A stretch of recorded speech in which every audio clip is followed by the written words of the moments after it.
I just think that this is well on track to being something that's going to be increasingly important to people. And in the last year, I've been proud of the impact that we've been able to have because, obviously we've had this dynamic where a lot of physical storefronts have been closed.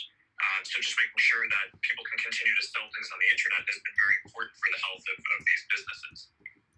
Yeah, no, progress has been really, really good. And it's an exciting product. Again, it will increase there will be more people participating in commerce. There's going to be more people supporting themselves, more people who start new businesses, and more people will employ others because of it, which is the positive sum list of this is extremely important. I think it will do a lot of that for that. The uncertainty, obviously, we're looking at the numbers as well, and talk to our. They love it, so that's really great. Okay, so this sort of brings up this other topic that I wanted to talk about, which is the idea of how the app store policies and the mobile economy and how different players apply taxes or privacy changes really impacts these kind of small businesses and the advertising that they rely on or the microtransactions and tipping and subscriptions that could really fund some of these creators. Apple is starting to change a lot of these policies, with the new iOS 14 changes to ad identifier tracking, as well as their ongoing subscription fees, as well as microtransaction fees. It seems like those would make it kind of hard for you guys to be able to continue to offer these kind of services to small businesses. Would love to hear how you feel about those changes coming in.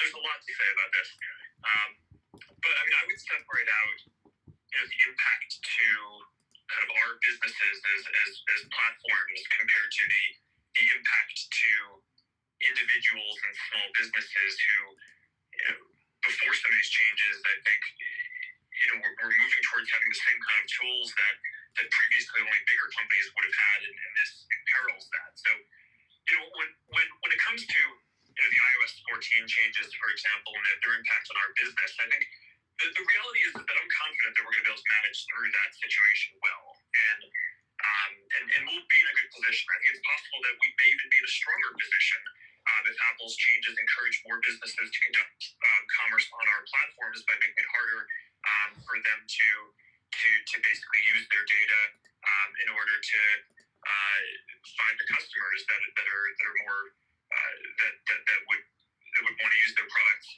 outside of our platforms.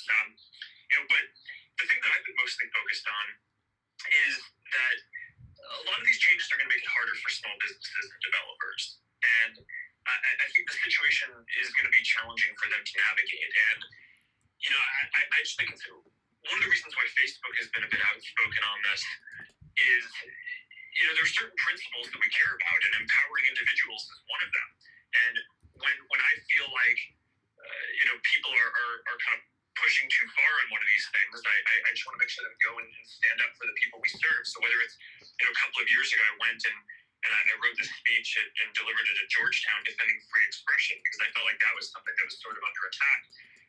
Now I feel like the ability for small businesses and creators to have access to the same quality of tools as larger businesses have, without having to do all this analytics and stuff themselves, I think that's there are going to just be a lot of issues there that I'm quite worried about for the health of a lot of the businesses that we try to work with. But Toby, this is your zone too. I'm curious kind of what you're seeing and hearing from a lot of the small businesses that you work with. What are they telling you about the impact that they expect to see to their businesses? Yeah. So it comes up a lot. Obviously, this is mostly about advertising, which isn't the only channel. Obviously, like everything we talked about in multi-channel, it's also true. But for the small medium businesses, ads are the predominant way of get sales, and those will become less precise. I guess the general sense is, there's just change fatigue. Everyone's like, okay, what does this mean? it'll make some it'll cause some it'll make the ads just spend a little bit less effective.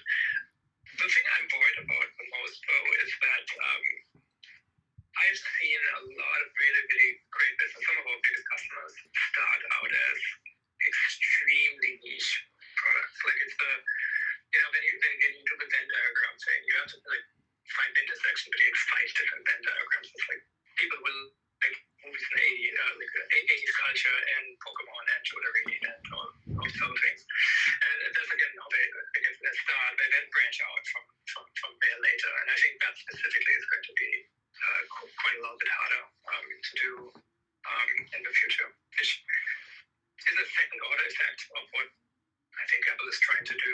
It may not even be something, it may be something they haven't fully appreciated initially, but it's certainly something that's on the mind of some non-media businesses.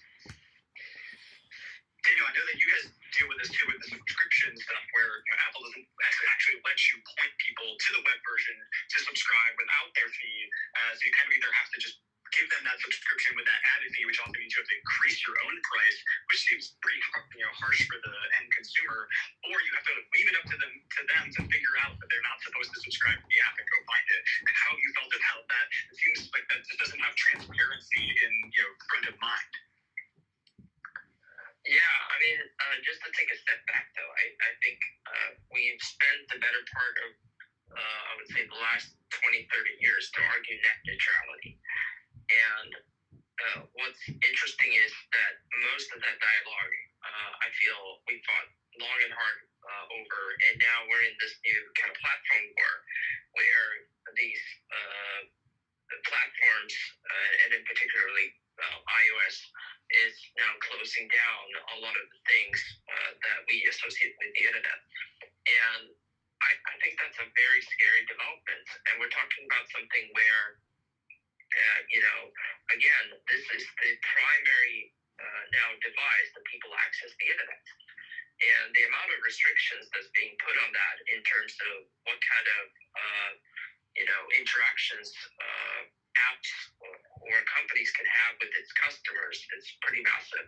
So in the case of Spotify, not only is it that they want to incur a 30% tax on our users, which, by the way, it happens to be more than what Spotify itself gets, because we're paying out 70% of all of our revenues to the artists. But then on top of that, they go so far to try to limit the way we're actually communicating with our consumers, even outside of the app itself, via emails and other things. So I just think it's a very, very slippery slope. And, my view is that this is very damaging, not only to Spotify, but the entire kind of broader ecosystem of app developers and creators. And this is also why we filed the formal complaint, about 2 years ago now in the EU for this particular matter. And that was not lighthearted from my side. This was something that, I spent a lot of time thinking about. And I feel, that we're at a very important inflection point to decide sort of the future on the internet. Is it going to be open or is it going to be closed? And this will be one of the major debates, I think, of the coming years. And the fee for creators that Daniel was mentioning, it's not just for the artists that you serve. I mean, we certainly had this dynamic as well, and we built a subscription product to help news publishers have subscriptions, and had to go back and forth for a very long time with Apple before they agreed to not basically put a 30% tax on that, long after we basically said that we were going to take no revenue share in that. We see dynamics like, I'm going to mention the Stars product with game streamers. And Apple takes a much bigger cut of that than anything that we take out of the money that these creators are getting. And we even saw a bunch of examples during the pandemic that I thought were especially tough, where we built a bunch of tools around people being able to make online events and things like that. And we didn't take any revenue share of that just because we were trying to help these creators or small businesses help support themselves, and the 30% tax on that, before Apple finally backed down, I just thought was particularly tough. So I do think that this is a big issue. Yeah, it seems like those microtransactions are really impeded by this, because there's something that you want to be able to make quickly and not have this sort of extra overhead, or even thought that like, oh, I'm not just giving to the creator, I'm giving to this, one of the biggest corporations in the world. And to me, especially around the ad stuff, I feel that the ad-supported services are the lifeblood of the free internet. Like, I love that people around the world can use Google and Facebook's products for free because they're subsidized by ad views in top markets like the US. I think that that's really important to making sure the internet doesn't become a place that's all pay for play and you have to have money to be able to do something. And I would love to hear, Mark, what do you think about a better path forward around advertising privacy, where people feel like they've given active consent, but that we're not necessarily like scaring them into rejecting these things that could really help small businesses and actually make their experience better. I personally like targeted ads better than completely random ads. Yeah, well, look, we know that if you ask people, would you want your data used to help make your advertising experience more personalized, the vast majority of people are going to say yes. Right? We know this because that's what the GDPR in Europe requires, and we've implemented this around the world, and that was the result that we got.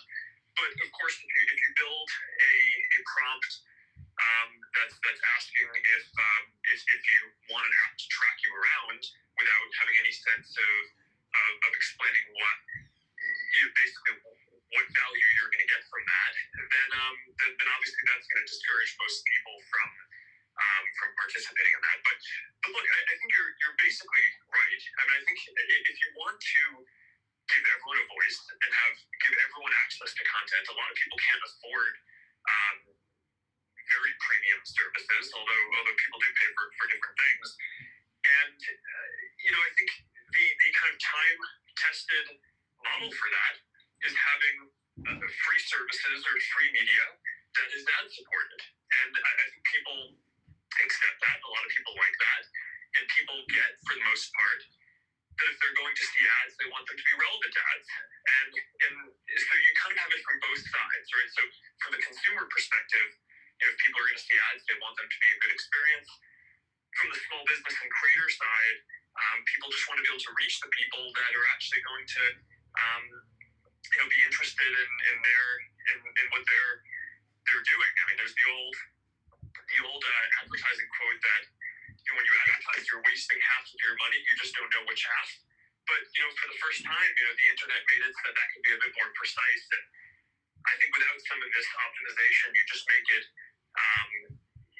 it's not financially viable for a lot of these folks who are upstarts to kind of get into it. So that's what I worry about going forward. But I do think that we'll be able to offer a number of folks a path forward. Hopefully we can create enough value so that even if you have someone that's kind of taking a 30% tax on it, you're still able to enable millions of creators and folks to create a good livelihood. And I'm still optimistic about the future. I just think it would be a lot better for a lot of folks if there were a little bit less of a tax there.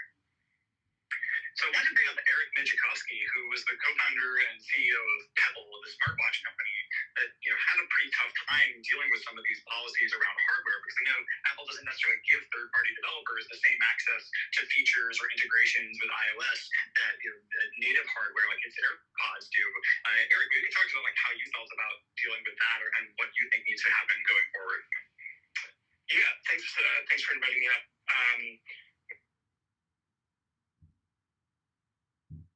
To getting Pebble, our smartwatch, to work on iPhones. It ranged from issues like we had an app store for Pebble. We wanted to be able to invite people to create apps, watch faces, and other kind of applets on the watch. And we got a lot of pushback from Apple because they didn't want us to be running an app store within our iOS app. Eventually, it just took kind of like what Mark was saying, it takes like 3 to 6 months to work with Apple and to get through these very kind of like a lot of just a lot of back and forth. So that's slowed us down a lot. I think the biggest difference, though, between, say, Android and iOS is just how much more open the platform is for people to create new experiences and new interactions. So, for example, on Android, when we were working on Pebble, we wanted to be able to let people, say, like, reply to messages or reply to SMSs or reply to WhatsApp messages. And there's a great API on Android where you can just send responses to incoming notifications. But on iOS, we were just blocked at every turn. We had to go through some crazy hoops to get replies to, say, iMessage working, and we weren't fully able to kind of create a good experience. And then, Apple comes along and builds the Apple Watch, which of course has, native integrations into all of the APIs. And it was tough for us because we really wanted to create a great experience for our users, but we just, were limited by these kind of OS limitations. Yeah, so across the board, like, where do you guys think this needs to go? Like, what changes would you like to see made here so that it is a better and more even playing field for creators and developers? Yeah, can I just echo Eric's point on the private APIs? I mean, I think that there's been, a lot of people have focused on, the iOS 14 ads changes and whether that's going to be an impact for our business, for example. And, well, it might make some kind of headwind. I mean, the reality is we make changes in our products all the time that, try to prioritize, health and well-being across the services and kind of reduce our revenue. So over the long term, I'm not actually, the iOS 14 business changes are actually not the biggest concern I have with Apple. The thing that I worry about the most are the private APIs, like Eric was saying. And you see this both on the software side and the hardware side, right? So for a product like Messenger on Android, people can make that their default SMS client in addition to sending messages. And on iPhone, you just can't have a different SMS client. That's not a thing that Apple allows. They give their own services access to better and different APIs for doing video chat and for building something like a messaging service where every other app needs to ask for notifications. Theirs start with notifications turned on. So there are all these ways, and that's just one example of one thing that we're doing. But where I think the access to private APIs and the differential between Android and iOS is really massive. But then you also get on the hardware side where I haven't seen as much written about this. But our experience is certainly aligned with what Eric said too. In terms of just integrating devices with iOS is really difficult, and I think that they do that on purpose. And they have things like AirPods where basically the main feature that allows them to sell it for some kind of huge amount of profit is that it pairs well with the phone, because they have given themselves an API that any other headphone provider, basically it's much harder for the headphones to pair, and the AirPods pair in half a second, and anything else takes 8 seconds, and it's just not as good of an experience. If you're trying to build a watch, which we're exploring, as just we talked about the kind of the wrist thing, and I'm calling it a watch, but it's the basic neural interfaces work that our Facebook Reality Labs team demoed some of our research about today. A neural interface on the wrist. If you want that to integrate with a phone in any way, it's just so much easier on Android than iOS. So my guess is that this is an area where there probably should be a lot more focus, and I do think the private APIs are just something that makes it really difficult to have a healthy ecosystem. I'm going to quick suggestion for them if there's any Apple folks on the call.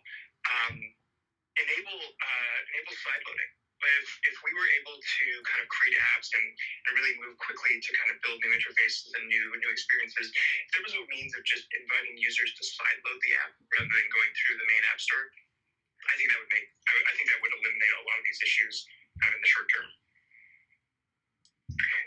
Yeah, I think that I would love to see Apple come forward with a more collaborative take. It seems like you guys are kind of lobbing policies at each other instead of just sort of coming to the table and being able to find something that works for everybody. It seems like there is an opportunity to build something that gives that level playing field for anyone. Mark, any other final thoughts on what you'd like to see them do there before we move into our last topic? We're talking a little bit about audio apps. I thought that was a lot. I'm curious what Daniel and Toby think. Yeah, from my side, I think the key word here is just enabling choice and having more of a level playing field. With Apple, not just them offering a platform that's prohibitive and making it difficult. On top of that, they also have a music service in Apple Music where it's the default option, and like Eric spoke about, and Mark as well, it's a default music player. They are going to change it in upcoming versions, but that's about 10 years after the fact. So obviously a lot of people have gotten used to having that as the default music app on the iOS ecosystem. I personally want to see an internet where every single piece of the stack is open for competition. So whether it be payments, whether it's the marketing solution, whether it's creative solutions, whether it's commerce solutions, really throughout the stack, you should earn your place. That's the most important piece for me, to try to create an environment. And that should be everything we spoke about, from enabling, everyone on your platform to have access to the same APIs as you do. Certainly, if you're also creating apps as well that are competing with those providers, it's also allowing sort of free opportunity for those apps to communicate directly with their customers and not have that be intermediated by yourself. And then thirdly, in terms of the ability to monetize, we talked about advertising, but it's true in subscription too. The 30% tax. We used to have this in Europe. Actually, we used to have the telcos. We charged something equivalent to 30 to sometimes even 50% of whatever you wanted to offer as a way of monetization. And it obviously didn't lead to very, very much of mobile payments. And it turned out that it was only once we got to smartphones and were able to use credit cards as the underpinning to that, I think we made huge progress of enabling more and more commerce on the internet. But imagine if you could have paid with very low fees on text messages where we could have been today. And totally agree with that. And I really think open is good. Open leads to a lot more experimentation. And again, it's funny. Every time I seem to be in a Clubhouse room with you, Josh, I give a shout out to the web browser. But it is just such an incredible thing that it exists. I think it's good saying that that browser, if a web browser would have to be invented today, it wouldn't make it through any app store. But I think that's not good. But you have it, so luckily it's there. I think more competition on the infrastructure leads to better things for everyone who uses the internet, and anything that allows direct relationships leads to this kind of experimentation, leads to more businesses, leads to more direct relationships, leads to more entrepreneurship, and anything that helps people get a first sale is something that's very, very good, especially if it's on the terms of an entrepreneur. I love that. Okay, so we're doing this talk on Clubhouse right now, and it seems like between the pandemic breaking our sense of acquaintanceship, the inability to sort of gather together, and just the fact that people might be a little bit exhausted with video over time. Being on camera takes a lot of emotional effort. I think we all get that Zoom fatigue after a long day of meetings. And so we'd love to hear you guys talk a little bit about why audio is sort of popping off right now in terms of social audio. And Daniel, obviously, you guys have been propelling more traditional music for a long time, as well as moving more and more into podcasts. But Mark, why do you think this audio stuff is blowing up right now? And I know that you guys, reportedly, you guys are building something more specific to the space. We'd love to hear you talk anything about that. Sure. Well, I feel a little silly talking about why audio is important when in a room with Daniel. But overall, I think that I kind of about this theory of social apps that at the intersection of every medium and audience size, there's an interesting experience to build. So you can think about kind of videos that are public, right? There's something interesting there. If you think about one-on-one, there's something interesting there. If you think about small groups, there's something interesting to do there. The same is true for text, right? Short form text, long form text, photos, gaming, all of these different types of mediums. And I think that's certainly true for audio too. And it has a bunch of the advantages that you said, right? You don't have to prepare. You don't have to look good before you kind of get on to go do a podcast or a Clubhouse or whatever it is that you're doing. You can walk around a lot more easily. And I think that there are a lot of you can consume it without having to look at the screen and kind of do that in the background while doing something else. You multitask better. So there are a whole lot of advantages for it, but I think ultimately I think what Clubhouse is doing and has pioneered is really impressive and is going to end up being one of the modalities around audio. Live audio broadcast. You're going to have also obviously long form kind of consumption of pre-recorded, right? Whether that's music or podcasts, that's an important thing. And I'd love to do more in kind of integrating that content and partner with Spotify on that to create a good experience across the apps there. But I think Spotify builds great tools for that today. But then I think that there's a shorter form component to this too, where in most of these mediums, what you're seeing is there's sort of longer form video, shorter form video, longer form text, shorter form text. And I think that that's going to be true in audio too. So, the question is kind of what are the equivalents of that in audio? So overall, I think that this is going to be a pretty big space. The work that we're doing in this is trying to basically build out a bunch of the tools across the spectrum of how people would want to use audio. And there will be, I'm really excited about this. This is something that our teams have been working on, for a while, since I think possibly even before the pandemic, but at least from very early on in it, experimenting with different stuff. And I'm quite excited to start rolling it out soon. Yeah, I mean, you guys actually were building like a live audio feature back in 2016, which seems like eons ago now in the internet age. But I think when it was locked inside the news feed, it felt like it was so much harder to quickly sample a piece of audio compared to like a video or a photo where you can really quickly get a sense of whether you're interested in it. Same goes for text. And audio is just so much more difficult with that. That's why we haven't really seen like an Instagram of audio discovery. And so I think it sounds like what you really need to be building is new destinations or more sort of peer-to-peer mediums rather than those traditional just sort of like asynchronous broadcast mediums. Does that make sense? Yeah, I just think it's going to be all of these things, right? I think people are going to want to broadcast audio. They're going to want to save long-form audio and be able to play it in the background. And I think that they're going to be shorter form things and kind of more discovery-oriented and kind of quick exploration. So I think there's a lot of different use cases here. I mean, the trick to building products is not sort of having just having a high-level theory on where things are going, but as you say, it's the execution, right? And getting the details right and making it so that kind of everything adds up and makes sense. So that's why you can try things a few times before you get them to work, and you just keep learning until you can make it work. But I'm quite optimistic about the space, and I think that there's going to be a lot to do here beyond the products that exist today. Yeah, I think a lot of people get the sense that this kind of social audio is all about these kind of talks, like these kind of big public speakers talking